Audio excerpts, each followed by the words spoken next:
Hello, all you Porkies International followers. Russ here. Uh, Obviously, you've probably heard about my other channel, Porky's Corner. We've been going 8 year in November. Uh, Obviously, I'm very anti-establishment. I like fair play in life, and I like to give an opinion, as you've heard. And I'm going to give an opinion on the NHS today. Obviously, since I was a young kid, I've had various operations on NHS and messed up in it at the moment. It's a bit of a joke, really, isn't it? Absolute joke. Now, I don't want to blame everything on immigration and migrants coming over here and flooding the system. But when you go to A&E, I've been at A&E a few times in the last few years, and you can go in there, say 2 a.m., or you can go in there 9 a.m. It's still a minimum of 12 hours before you're getting in your car. Now, back in the day, you had to be seen within 4 hours, right, before you could complain. If you look now on the walls, it's 10 hours before you can complain. And usually you're seen, and then it's just a couple of hours finishing off. But they pass you from different department to different departments, and usually they just tell you to go see your doctor. But you go see your doctor if you can get in, and he tells you to go and see A&E. So which one is it really? Which one is it? Now, back in the day, when I was a small boy, I used to have a doctor called Dr. Zadie on Edlington Lane in Edlington in Doncaster from as far back as I can remember being born. And I got to age of 16, 17, and you didn't see him as much. And then I had this other doctor, Dr. Benson at Balboom, and then you started having different doctors, and you couldn't get a relationship going. So I once pulled somebody about this in NHS, and this lady told me that it's to stop breeding familiarity or whatever how you spell it, because a lot of people they have a relationship with a doctor 20 years minimum, and they're putting him in for this op, that op, and blah blah blah, and you become like a family friend, and the doctor feels like he has to help you. But now everything's a little bit harder. I mean, when I qualified for my gastric ban years ago, I qualified for it because my BMI was over 50. If your BMI is over 50, that's your height and your weight. You can go online. If you think you're obesely overweight, go and check your height and your weight. I'm 5'8" and I was 400 pounds, which is 28 stone 8. Now, when I went for my doctor's appointment, I said, "What's my BMI?" She said, well, you look about a 47, 46, 47. So I said, well, why don't you put me on the scales and do my height? She said, well, I can't today. Can I book an appointment next week with a nurse? I was like, oh my God. So I went back up. My BMI were 56. They said they were going to put me in as an emergency. And then they lost my paperwork. Then they said they didn't have funding and blah de blah. So I went private at the Claremont at Sheffield. But point I want to make is this: they do everything not to give you the operation. Now, why I went private is they said I had to do a full 12 month going to different appointments. One for physio in Moor Ends, and one for a dietitian guy in Asken. Now, at the time, I lived in Conisbrough, so that's a lot of messing about that. So to blag it, I said, "Oh, I've got to go there on bus. It's 20 odd mile each one, and it's free buses, all that." I give them all that. They were not interested. And if you missed one of them appointments over the 12 month, they kick you off back to the beginning. And obviously, I missed a couple. So in end, I just went private because the way you're out, it's a bit like trying to get a dentist, isn't it? Obviously, that's why I went and had my teeth done because you couldn't get in at a dentist. Now you can't get in at doctors. You've got to go turn up at 8:30 and knock on the door to book an appointment that day, and you don't know what time you're going to get. Because if you ring up, you're in a queuing process. It's all designed not to help you. It's a bit like my cousin who's trying to get benefits. The situation trying to get on benefits, it grinds you down. You're made to feel like a scrounger, and you've got big thick books like yellow pages to fill in. They want to know ins and outs of all your bank accounts and who lives in your house and what they earn and all that. It's all designed to wear you out.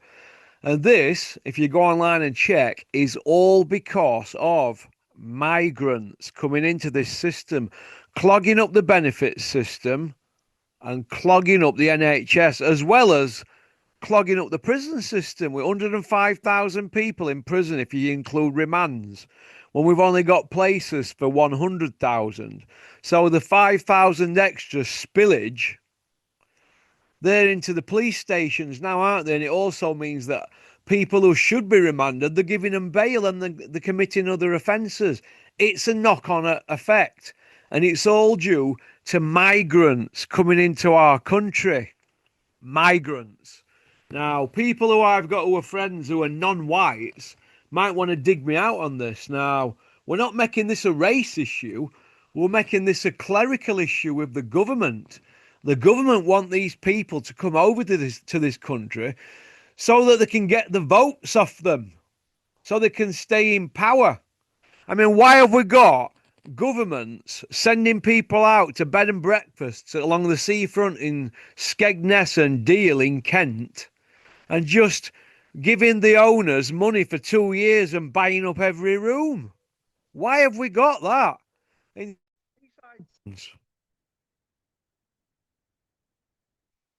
You know, it drive you crazy. You know, it drive you absolute crazy, but it's driving me crazy. So I'm just going to explain a few things now about the NHS. The NHS is in crisis due to years of chronic underfunding, a staffing crisis leading to high levels of burnout and vacancies, record waiting lists for both emergency and routine care, and a lack of sufficient hospital bed capacity. I mean, they've got people working in NHS now from agencies who don't know what they're doing. They all seem to be walking around making themselves look busy, but no, it seems to be getting done, does it? You know, it's leaving the service buckling under pressure, especially during busy periods like winter. I mean, these systematic issues, exasperated by the COVID-19 pandemic, you know, they've resulted in patients facing significant delays, understaffed hospitals, and a workforce struggling with stress and low pay. That's the bottom line. Key factors contributing to the crisis, Russell, are understaffing and burnout. The NHS has persistent staff shortages and a high rate of burnout among its workforce, partly due to inadequate pay that hasn't kept pace with inflation. If nobody believes me, you've only got to go speak to people. I mean, we've got long waiting lists, haven't we? Record breaking waiting lists for emergency and routine treatments. Patients experiencing significant delays at every stage of the journey through the service. I mean, it's shocking, isn't it? Absolutely shocking. A lack of hospital beds, insufficient social care capacity means patients cannot be discharged from hospitals. You know, that just fills up the beds, doesn't it, and prevents ambulances from getting patients to wards. You know, the funding's shocking. Years of inadequate planning and chronic under-resourcing have left the NHS in a vulnerable state, far from national targets. It's a bit like the prison service, isn't it, really?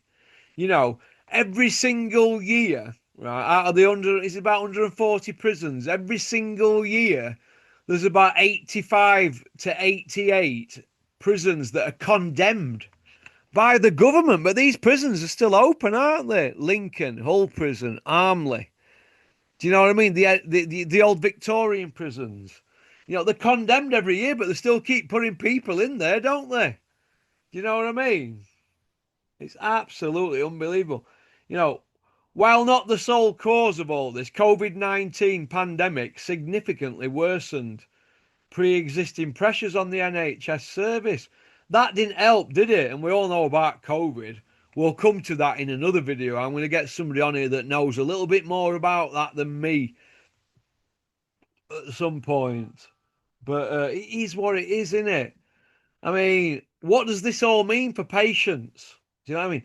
Patients are likely to experience longer waits for nearly every stage of care, from calling for an ambulance to receiving an hospital bed. I mean, if you're going to be in A&E 12 hours from pulling up to leaving, that's soul destroyed, isn't it? What if you're in agony? I saw a guy a couple of weeks ago, right, who'd been stabbed and he was told to take a seat. I mean, whatever happened to running out for him with a trolley? I mean, eventually they put him on a trolley, but he was still on it 9 hours. I went and spoke to him. 9 hours he'd been stabbed in his thigh. You can still die from being stabbed in your thigh. You know what I mean? The hospitals are overwhelmed. These hospitals are facing critical incidents on a daily basis. And they're at breaking point. The staff are at breaking point. The staff can't cope. They're taking time off all the time. So then they've got to get people in from agencies, which costs more per hour.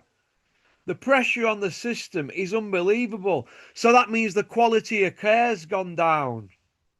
Do you know what I mean? If you want urgent help now, they're telling you not to ring 999, ring 111, but you can't get through.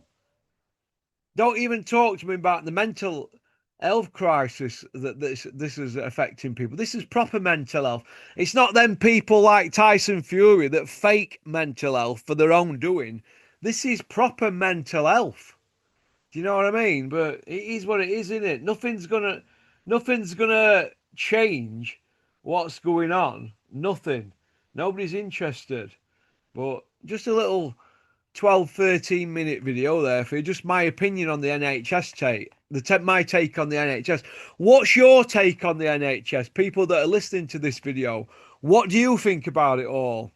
And if you're passionate about it and you want to back me in this, give me a subscribe and a like and leave a comment or email me, porkycorner@mail.com, and get in touch with me. But we need to start speaking out about the state of the country, the prison system, the education system. My two kids, from the age of 3 up to 11, had to be driven to school 6 mile away and picked up. But yet there's a school 70 yards from their school, but they couldn't get a place because they've got people who've come here with their families. Fair enough, they're into the country, they've gone through the system. So we're not just going to kick them out if they've got families and that.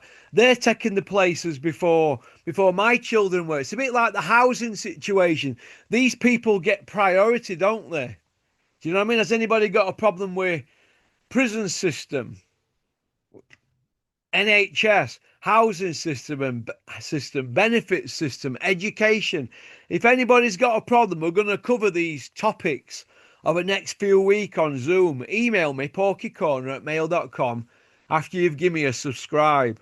And let's get behind this. This to me is more important now than my boxing channel, Porky's Corner, because I've gone after the establishment for 8 years, but the brass neck on these people in boxing, they know they're doing wrong, but they're not going to budge because they're getting paid. But this is a bit more critical because I really see something going down here. So something's going to collapse soon, whether it's the prison system, the education system, the housing system, or the NHS. Do you know what I mean? So anyway, thanks for liking and subscribing and sharing the video. It's important that you share this video. It really means a lot to me from the bottom of my heart. I'm very passionate about this, but thanks for liking and subscribing and leaving a comment. All right, go on, peace out. And it means a lot to me that these last few videos that I've put on here, this last few days, that people are actually watching them to the end. So thank you very much. I know it's only a 14-minute, but thanks for taking the time out, because this affects everybody.